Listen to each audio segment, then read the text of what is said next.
ώρες αργότερα, αντιπροσωπεία από την Καταλωνία θα έρθει στο μοναστήρι, μη γνωρίζοντας το παραμικρό για αυτή τη μαύρη σελίδα της ιστορίας. Όταν τη μαθαίνουν, η επαρχία της Καταλωνίας κάνει δωρεά στο μοναστήρι, όπου πλέον έχει δημιουργηθεί το σκευοφυλάκιο των Καταλανών. Όταν πρωτοήρθαμε στο μοναστήρι και ανοίξαμε το χώρο του σκευοφυλακίου, διαπιστώσαμε ότι κάπου πρέπει να υπήρχε μία κρύπτη. Και ψάχνοντας τις ντουλάπες, διαπιστώσαμε ότι η ντουλάπα αυτή, η οποία άνοιγε, μας οδηγούσε σε ένα άλλο χώρο, που ήταν ο χώρος του σκευοφυλακίου, ο καθεαυτό. Τον μετασκευάσαμε σήμερα στη μορφή που θα τον δούμε.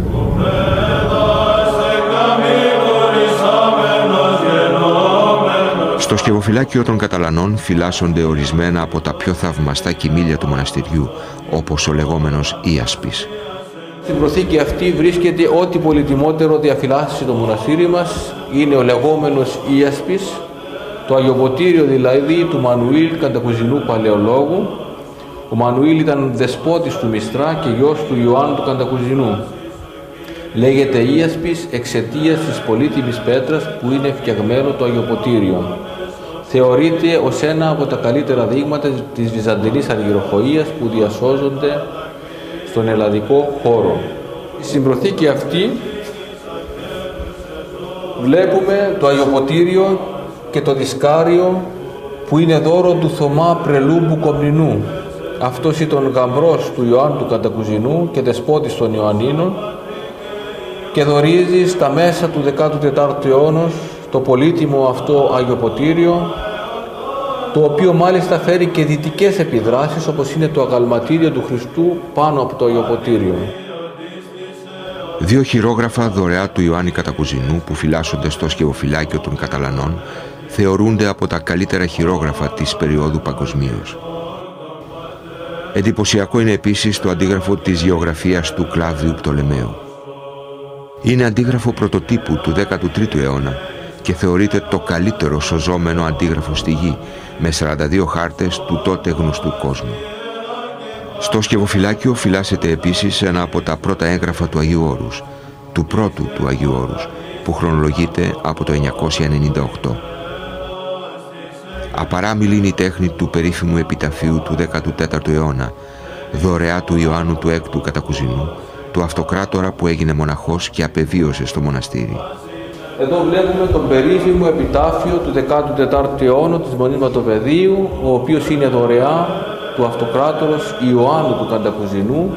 Κάτω από τα πόδια του Χριστού φαίνεται η αφιέρωση του μεγάλου ευεργέτου της Μονής μας, αυτοκράτορος Ιωάννου του Καντακουζινού, ο οποίος σύμφωνα με την παράδοση, αφού παραιτήθηκε από τον αυτοκρατορικό θρόνο, έγινε μοναχός στη Μονή Μαγκάνων και έπειτα ήρθε και πέθανε και ετάφη εδώ στο μοναστήρι μας, με το όνομα Ιωάσαφ. Οι λαιλασίες από τους Καταλανούς και τους πειρατές δεν κατόρθωσαν να κάμψουν το φρόνημα των μοναχών, που αφιερωμένοι στο Θεό συνέχιζαν να εργάζονται για τη χάρη του και την προκοπή του μοναστηριού. Βυζαντινοί αυτοκράτορες συντελούν γενναία στην ανακαίνισή του. Ο Ανδρώνικος δεύτερος Παλαιολόγος, το 13ο αιώνα, θεωρεί τη Μονή μετά των πρώτων και περηφανών τεταγμένη ανέκαθεν και την ενισχύει για να μπορέσει να καταστεί εκ νέου εις την προτέραν ευδαιμονίαν και κατάσταση. Η περίοδος των Παλαιολόγων Αυτοκρατόρων θα αποτελέσει χρυσό αιώνα για την πρόοδο του μοναστηριού. Από τον Ανδρώνικο τον δεύτερο τον Παλαιολόγο ουσιαστικά μέχρι και την πτώση της Θεσσαλονίκης το 1430, οι Παλαιολόγοι σταθερά ενίσχυαν το μοναστήρι και κάποιοι από αυτούς, όπως ο τελευταίος δεσπότης βασιλιάς δηλαδή της Θεσσαλονίκης, ο Ανδρώνικος, έγινε και μοναχός εδώ. Οι αυτοκράτορες δόρισαν πάρα πολλά κοιμήλια που έχουν πολύ μεγάλο ενδιαφέρον έως την περίοδο που αρχίζουν οι Οθωμανοί. Σημαντικά κτηριακά συγκροτήματα προσθέθηκαν στο τέλος του 12ου αιώνα. Ο Σέρβος ηγεμόνας Σιμεών Νεμάνια και ο γιος του Σάβας, μετέπειτα πρώτος αρχιεπίσκοπος και εθνάρχης των Σέρβων, μόνασαν στο Βατοπέδι, προσδίδοντας έγλιστη μονή και σε όλο το όρος. Η μονή γνωρίζει τη μεγαλύτερη της ακμή. Διαθέτει μια πολυάνθρωπη αδελφότητα 800 μοναχών. Η παραμονή των Αγίων Σιμεών και Σάβα και οι δωρεές του στο μοναστήρι θα παραμείνουν για πάντα στη μνήμη του σερβικού λαού. Όλοι οι Σέρβοι ηγεμόνες θα καταστούν προστάτες και αρρωγοί του. Οι δύο Άγιοι ιδρύουν στη συνέχεια την Ιερά Μονή Χελανδαρίου. Οι δύο μοναστικές αδελφότητες αναπτύσσουν ιδιαίτερη πνευματική συγγένεια. Για το λόγο αυτό έχει επικρατήσει έως σήμερα η συνήθεια να προεξάρχουν στην πανήγυρη της Μονής Βατοπεδίου χελανδαρινοί εκπρόσωποι και στην πανήγυρη της Μονής Χελανδαρίου βατοπεδινοί εκπρόσωποι. Η περίοδος της τουρκοκρατίας θα σημάνει πολλές δυσχέρειες. Οι Τούρκοι Πασάδες καταπατούν πολλά μετόχια της Μονής, η οποία περιέρχεται σε δεινή οικονομική θέση. Στη δύσκολη αυτή περίοδο βοηθούν το μοναστήρι οι ηγεμόνες της Μολδοβλαχίας και οι τσάροι της Ρωσίας. Παραχωρούν μονές και μετόχια στο Βατοπέδι. Εκεί αποστέλλονται διακεκριμένοι πατέρες της Μονής για να τα διοικήσουν ως ηγούμενοι και να διαχειριστούν την περιουσία τους. Οι πατέρες αυτοί διακρίθηκαν για την αρετή τους και την επιρροή που ασκούσαν στις ηγεμονικές αυλές για τα συμφέροντα του υπόδουλου ελληνικού έθνους. Εκτιμώντας η προσφορά τους, το Οικουμενικό Πατριαρχείο τους χειροτονούσε επισκόπους, απονέμοντάς τους τον τίτλο του Μητροπολίτου Ειρηνουπόλεως και Βατοπεδίου. Η ίδρυση της Αθωνιάδας Ακαδημίας υπήρξε η μεγαλύτερη προσφορά της Μονής Βατοπεδίου στο υπόδουλο γένος. Το μοναστήρι ανέλαβε εξ ολοκλήρου τα έξοδα για την ανέγερση και λειτουργία της μεγαλύτερης ελληνικής σχολής στον τουρκοκρατούμενο χώρο, παρά τα σοβαρά οικονομικά προβλήματα εξαιτίας της βαριάς φορολογίας των Τούρκων. Αν σκεφτούμε ότι τη μεταβυζαντινή περίοδο δεν υπήρχε ελληνικό κράτος, σαν Υπουργείο Πολιτισμού, σαν Υπουργείο Παιδείας λειτουργούσε, κάπως έτσι λειτουργούσε η Μονή. Γιατί χρηματοδοτούσε όσο μπορούσε περισσότερο και σχολεία. Γι' αυτό το λόγο έφτιαξε το 1749 την Αθωνιάδα Ακαδημία. Από την Αθωνιάδα Ακαδημία που βρίσκεται στον απέναντι λόφο από τη Μονή, πέρασαν πάρα πολύ σημαντικές προσωπικότητες. Μεταξύ αυτών ο Άγιος Κοσμάς ο Τελός. Γνωρίζουμε ότι αν δεν υπήρχε Άγιος Κοσμάς ο Τελός, δεν θα είχαμε 400 σχολεία, δεν θα είχαμε ίσως ελληνική γλώσσα. Και στη συνέχεια, πιθανώς να μην είχαμε και όλα όσα συνέβησαν από το 1750 και μετά σχετικά με το ελληνικό έθνος. Εκτός από τον Άγιο Κοσμά τον Ετωλό και ο Ρήγας Φεραίος πέρασε από εκεί, σχέσεις είχαν ο Άγιος Αθανάσιος ο Πάριος, ο Άγιος Νικόδημος ο Αγιορείτης και πάρα πολλοί άλλοι. Τότε ήταν ο Πατριάρχης Κύριλλος ο Πέμπτος. Όταν δημιουργήθηκε η Αθωνιάδα Ακαδημία, η Αθωνιάδα ήταν πανεπιστήμιο. Έφτασε να έχει περίπου 200 μοναχούς. Ο πιο γνωστός δάσκαλος ήταν ο Ευγένιος Βούλγαρης. Τότε ήταν και μεγαλύτερη ανάπτυξη. Τα μαθήματα που διδασκόταν δεν ήταν θεολογία μόνο, όπως θα πίστευε κανείς, αλλά ήταν στην περίοδο του διαφωτισμού όλες οι επιστήμες και ό,τι φιλοσοφία υπήρχε τότε στην Ευρώπη. «Έβγε και υπερέβγε σεβασμιότατη βατοπεδινή μοναχή», έγραφε ο δάσκαλος του γένους Αδαμάντιος Κορέης. «Εάν σεις εκπληρώσατε ό,τι χρωστείτε εις την ημών μητέρα και πατρίδα, η πατρίς πρέπει να σας ευχαριστήσει ως ευεργέτας και όχι ως πληρωτάς. Τα χρόνια που ακολουθούν είναι το ίδιο δύσκολα, όμως η αδελφότητα των μοναχών διαπρέπει, όχι μόνο διατρανώνοντας την πίστη και το θεολόγο, αλλά και με την συνεισφορά της στον ελληνισμό και το Οικουμενικό Πατριαρχείο. Η Μονή Βατοπεδίου, αν και βρίσκεται στο χείλος της οικονομικής εξαθλίωσης εξαιτίας της βαριάς φορολογίας και της απώλειας πολλών μετοχίων της, που καταπατήθηκαν από τους Τούρκους, δεν σταμάτησε το φιλανθρωπικό της έργο.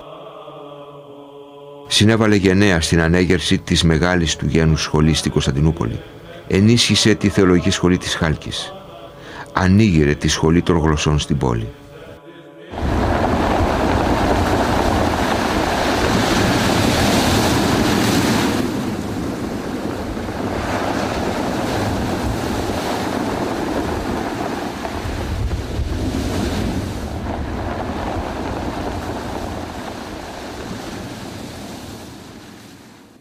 Περγαμηνές, έγγραφα, χρυσόβουλα, αυτοκρατορικοί κώδικες, αδιάψευστα ντοκουμέντα της θαυμαστής ιστορίας της Μονής Βατοπεδίου φυλάσσονται με επιμέλεια στη βιβλιοθήκη του μοναστηριού.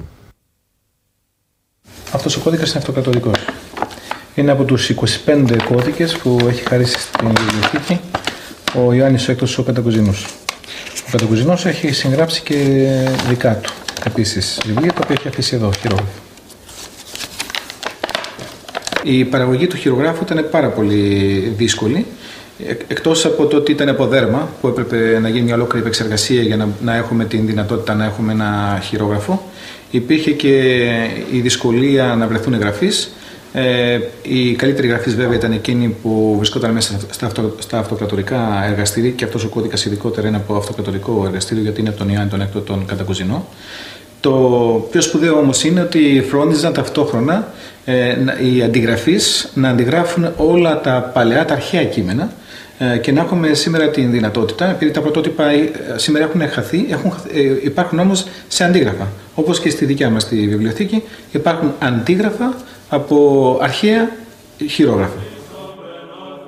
Στη βιβλιοθήκη βρίσκονται ορισμένοι ανεκτήμητοι πνευματικοί θησαυροί.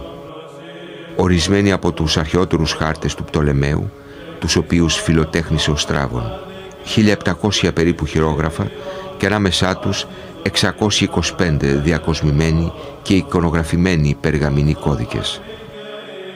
Τα χειρόγραφα είναι περί τις 2200, αρχίζουν τον 9ο αιώνα. Είναι κυρίως χειρόγραφα που έχουν σχέση με τη θεολογία. 250 από αυτά είναι εικονογραφημένα και είναι πάρα πολύ σπουδαία, γιατί διασώζεται η ζωγραφική. Τα χειρόγραφα καταλογογραφούνται και αφού ψηφιοποιηθούν σε ηλεκτρονική μορφή, υποβάλλονται σε υπερσύγχρονες μεθόδους επεξεργασίας για να διατηρηθούν. Με την ψηφιοποίησή τους, τα χειρόγραφα θα μπορούν να αποκαλύψουν στους μελετητές ιδιαίτερα σημαντικές πτυχές της αρχαίας ιστορίας, επιστήμης και γραμματείας που έχει αντιγραφεί από τους αρχαίους συγγραφείς της ιστορίας του Βυζαντίου, της Φραγκοκρατίας, της Οθωμανικής περίοδου. Στους 4 ορόφους του οχυρωματικού πύργου που στεγάζει τη βιβλιοθήκη φυλάσσεται επίσης το αρχείο της Μονής, που περιλαμβάνει 310.000 έγγραφα. Από αυτά πολυάριθμα είναι χρυσόβουλα βυζαντινών αυτοκρατόρων, πατριαρχικά συγκύλια και άλλα πολύτιμα έγγραφα. Εκτός από αυτά της βυζαντινής περίοδου, στο αρχείο του μοναστηριού φυλάσσονται ορισμένα από τα πιο παλαιά οθωμανικά έγγραφα του 1426 επί Μουράτ του Δεύτερου, ενώ η Μονή διασώζει ουσιαστικά την ιστορία του ρουμανικού λαού. Διότι από τη Μονή έφευγαν προϊστάμενοι μετοχίων. Έγραφαν για τα πάντα, για όλες τις σχέσεις. Ουσιαστικά η ιστορία του ρουμανικού λαού βρίσκεται στο βατοπέδι. Είναι τεράστιο το αρχείο. Σώζονται και χάρτες από την περιοχή και αρχιτεκτονικά σχέδια. Ορισμένα από τα πιο θαυμαστά δείγματα της απαράμιλης τέχνης των βυζαντινών αγιογράφων βρίσκονται στο καθολικό της Μονής Βατοπεδίου, στα παρεκκλήσια, στα σκευοφυλάκια. Μοναδικές σε όλο το Άγιον Όρος είναι οι 2 εντύχιες ψηφίδωτες εικόνες του Ευαγγελισμού και της Δεήσεως στον εσωνάρθηκα του καθολικού. Βλέπουμε 2 εντύχια ψηφιδωτά. Είναι ο Ευαγγελισμός της Θεοτόκου, βλέπουμε τον Αρχάγγελο Γαβρίλ αριστερά και την Θεοτόκο δεξιά, είναι του 14ου αιώνος, ενώ πάνω βλέπουμε τον Κύριο ένθρονο με την Παναγία στα δεξιά του και τον πρόδρομο στα αριστερά, που θεωρείται ότι πρέπει να ήταν στα τέλη του 13ου αιώνος. Βλέπουμε είναι άριστα διατηρημένο, ιδίως το πάνω, και βλέπουμε πόσο μικρές ψηφίδες χρησιμοποιούσαν οι Βυζαντινοί τεχνίτες, με αποτέλεσμα τα πρόσωπα να φαίνονται περισσότερο σαν ζωγραφιά παρά σαν ψηφιδωτό. Αν δει κανένας από κοντά τις ψηφίδες, ιδίως των προσώπων, είναι περίπου ίσα με ένα μισό κόκο ρύζι. Το καθολικό της Μονής, που είναι αφιερωμένο στον Ευαγγελισμό της Θεοτόκου, διατηρείται σχεδόν άθικτο επί 10 αιώνες. Οι τοιχογραφίες έγιναν το 1312.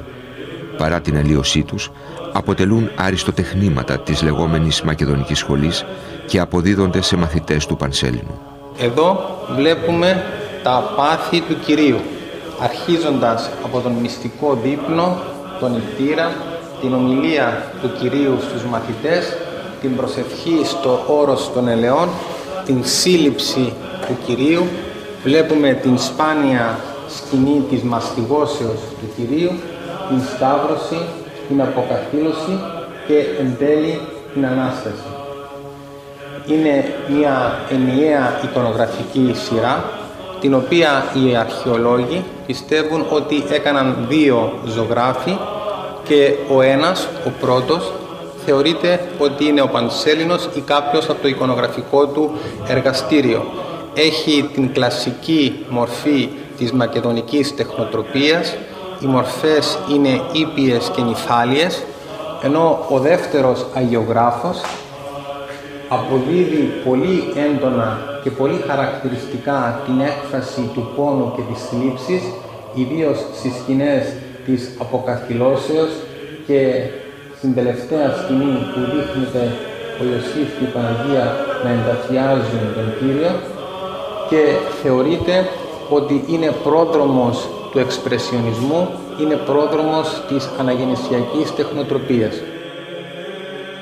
Οι ιερές εικόνες στο καθολικό, στα 20 παρεκκλήσια και στα σκευοφυλάκια της Μονής αποτελούν πραγματική επιτομή της τέχνης της αγιογραφίας κατά τη Βυζαντινή και μεταβυζαντινή περίοδο. Οι μοναχοί με τη συνδρομή ειδικευμένων συντηρητών αποκαλύπτουν τις παλαιότερες τοιχογραφίες από τις αλλεπάλληλες επιζωγραφήσεις. Εμφανή είναι τα αποτελέσματα αυτής της μεθόδου στις εικόνες του Αγίου Προκοπίου και του Αγίου Νέστορος, στις τοιχογραφίες στο παρεκκλήσι των Αγίων Αναργύρων. Η αγιογράφηση έχει γίνει τα τέλη του 14ου αιώνα, όμως υπάρχει η επιζωγράφηση του 1847. Αυτό ήταν γνωστό βέβαια στους αρχαιολόγους και στους συντηρητές και συνεργαστήκαμε μαζί τους, προκειμένου να έχουμε τη δυνατότητα να δούμε αν μπορεί να φύγει η επιζωγράφηση του 1847, αφού πρώτα γίνει μια τεκμηρίωση σωστή και σε σχεδιασμό και σχεδιαστική δηλαδή τεκμηρίωση, αλλά ταυτόχρονα να γίνει και μια τεκμηρίωση φωτογραφική. Για να έχουμε μετά την δυνατότητα, επειδή δεν θα διασωθούν τα χρώματα του 1847, να εμφανιστεί το Βυζάντιο. Πραγματικά έχει γίνει αυτή η δειγματοληπτική έρευνα και είχε πάρα πολύ σημαντική επιτυχία. Στο ίδιο παρεκκλήσι σώζεται και η πρώτη εικόνα του Αγίου Γρηγορίου Παλαμά, αρχιεπισκόπου της Θεσσαλονίκης, η οποία αγιογραφήθηκε το 1371, 12 μόλις χρόνια από την εκδημία του. Ο αγιογράφος φαίνεται να γνώριζε τη μορφή του Αγίου και να την αποτύπωσε στον τοίχο του ναού. Η μελέτη των ιερών εικόνων που φυλάσσονται στην Ιερά Μονή Βατοπεδίου αποκαλύπτει όχι μόνο σημαντικές, αλλά και άγνωστες πτυχές της βυζαντινής αγιογραφικής τέχνης. Όπως η εικόνα του Χριστού Παντοκράτορος που φυλάσσεται στο σκευοφυλάκιο των Καταλανών. Η εικόνα του Χριστού Παντοκράτορος είναι τέλος του 13ου αιώνα και αρχές του 14ου αιώνα. Η εικόνα αυτή, όπως και άλλες 6 εικόνες, φέρουν μια ιδιοτυπία στο φόντο, όπου είναι το φωτοστέφανο και τα γράμματα Ιησούς Χριστός, σχηματίζονται κάποιοι κύκλοι πάνω στο χρυσό. Μέχρι την δημοσίευση των εικόνων αυτών πιστευόταν από τους ειδικούς ότι η τεχνική αυτή ήταν καθαρά συναΐντικη. Όταν όμως καθαρίστηκαν οι εικόνες αυτές και δημοσιεύτηκαν και τις είχαν δει οι κατάλληλοι ερευνητές, διαπιστώθηκαν ότι η τεχνοτροπία αυτή προερχόταν μάλλον από την Κωνσταντινούπολη και τα μέχρι τότε γνωστά πρότυπα ήταν μόνο στο Σινά. Η βυζαντινή τέχνη φτάνει στο απογειό της στην περίοδο των Παλαιολόγων και στη Μονή Βατοπεδίου βρίσκονται ορισμένα θαυμαστά δείγματα. Οι ιερές εικόνες, χειρόγραφα, εγκόλπια και άλλα κομψοτεχνήματα που φυλάσσονται στα δύο σκευοφυλάκια του μοναστηριού αποτελούν αδιάψευστες αποδείξεις του υψηλού επίπεδου στο οποίο είχε φτάσει η αγιογραφία, η μικρογραφία ή η αργυροχρυσοχοΐα. Το 14ο αιώνα η τέχνη έχει φτάσει στο απογειό της με τους παλαιολόγους. Υπάρχουν εικόνες όπως αυτή η Παναγία. Βλέπει κανείς ότι η ζωγραφική αρχίζει να παίρνει στοιχεία της αρχαιότητας. Ποτέ όμως δεν κατεβαίνει στο επίπεδο ότι είναι καθαρά ανθρώπινη, όπως έγινε αργότερα στην Αναγέννηση. Η εικόνα αυτή του Αγίου Δημητρίου και του Αγίου Γεωργίου είναι πάρα πολύ σημαντικές. Είναι τέλη 13ου, αρχές 14ου και όπως λένε οι επιστήμονες φαίνεται ότι έχουν δημιουργηθεί από το χέρι του Πανσέλινου, ιδίως η εικόνα του Αγίου Δημητρίου.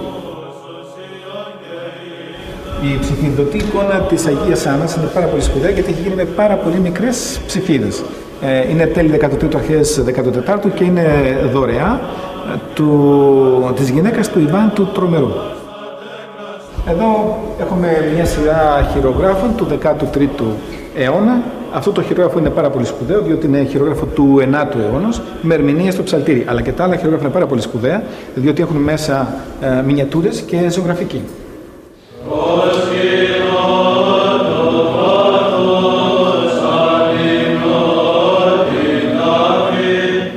Η ζωή του μοναχού είναι ένας καθημερινός αγώνας να πατάξει το εγώ του.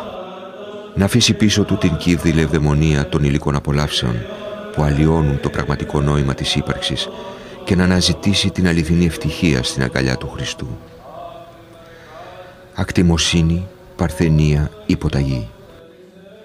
Αρετές που ο μοναχός δέχεται με χαρά να υπηρετήσει, όχι ως θυσία, αλλά ως προϋπόθεση για να αναζητήσει την πνευματικότητα με τη χάρη του Αγίου Πνεύματος. Εκμηδενίζοντας τον εγωισμό του, αγαπά κάθε ύπαρξη, αγκαλιάζει ολόκληρο τον κόσμο, δέχεται να υπηρετήσει αδιαμαρτύρητα των πλησίων. Οι μοναχοί έρχονται στο μοναστήρι με θαυματουργικό τρόπο. Δεν απορρίπτουν τους ανθρώπους, αλλά ελκύονται από το Άγιο Πνεύμα. Προσεύχονται για τον εαυτό τους και για ολόκληρο τον κόσμο. Γι' αυτό και βλέπουν το κάθε πιστό που έρχεται στο βατοπέδι σαν πραγματικό αδελφό τους. Η φιλοξενία στα μοναστήρια είναι ένας παλαιός θεσμός και μάλιστα η φιλοξενία αποδεικνύει ότι ο μοναχός δεν έρχεται μισώντας τους ανθρώπους ή αν θέλετε απορρίπτοντας τον άνθρωπο. Έρχεται εδώ μοναχός και ασχολείται να λατρεύει τον Θεό με αφοσίωση, με άκρατον αγάπη, αλλά όμως μη απορρίπτοντας το ανθρώπινο πρόσωπο, δέχεται τον άνθρωπον εδώ, τον φιλοξενεί, του δίνει ό,τι εξαρτάται από αυτό για να κάνει την ζωή του εδώ στο μοναστήρι είναι ευχάριστη, και ακριβώς ο μοναχός έρχεται εδώ αγκαλιάζοντας τον άνθρωπο, και ο άνθρωπος που έρχεται εδώ χαίρεται τόσο πολύ που, όπως μου έλεγε κάποιος όταν ήρθε στο μοναστήρι πρόσφατα, εγώ αισθάνομαι ότι γεννήθηκα εδώ, διότι είδα τέτοια αγάπη, τέτοια ανταπόκριση, που αισθάνομαι ότι αυτούς τους μοναχούς που με υποδέχθηκαν, αυτούς τους μοναχούς που με εξυπηρέτησαν, τους γνώριζα πριν από χρόνια, παρόλο που τους είδα για πρώτη φορά. Τα φωτεινά πρόσωπα των μοναχών καθρεφτίζουν τη χαρά για τη νέα ζωή. Μια ζωή χωρίς εξαρτήσεις από τη φιλαυτία, την πλεονεξία. Μια ζωή χωρίς αλαζονία και έπαρση. Ο σύγχρονος άνθρωπος που υποδηλώνεται στη φιλαρέσκεια, τον εγωισμό, την υπερβολή, τη μόνιμη αγωνία της πλεισμονής, είναι δύσκολο να κατανοήσει το μεγαλείο που συνεπάγεται για τον μοναχό, το να αφιερώσει τον εαυτό του στο Θεό, ζώντας με νηστεία και εγκράτεια. Τα λατρευτικά καθήκοντα, η προσευχή, η ταπείνωση, συνθέτουν την πνευματική ουσία που κρύβει ο μοναχισμός. Οι μοναχοί συγκλονίζονται όταν εργάζονται, όχι για δικό τους όφελος, αλλά για το καλό της αδελφότητας, ολόκληρης της ανθρωπότητας. Κάθε δραστηριότητα στο μοναστήρι διαπνέεται από αγάπη για αλληλεγγύη. Ακόμη και οι καθημερινές εργασίες, απαραίτητες για τη διαβίωση της αδελφότητας και τη λειτουργία της μονής, διακρίνονται από πνευματικότητα. Οι μοναχοί, εκτός από την ακολουθία που έχουν στην Εκκλησία, ως γνωστόν ασχολούνται και με τα διακονήματα, διότι ένα μοναστήρι είναι μια κοινότητα προσώπων που οπωσδήποτε υπάρχουν και ηλικές ανάγκες. Αλλά ο μοναχός, κάνοντας το διακόνημά του, όπως είπα και προηγουμένως, υφίσταται την γένωση του Χριστού. Και ακριβώς ο μοναχός ο οποίος διακονεί τον αδελφόν, δείχνει αγάπη στον αδελφό. Και η αγάπη αυτή ακριβώς είναι η διαπροσωπική, ένα Αγίο Πνεύματι διαπροσωπική σχέση που ενώνει τους ανθρώπους, που τους κάνει έναν, όπως είπε ο Χριστός στον πατέρα του, για να όσοι εν πάτερ καθώς εμείς ένας μεν.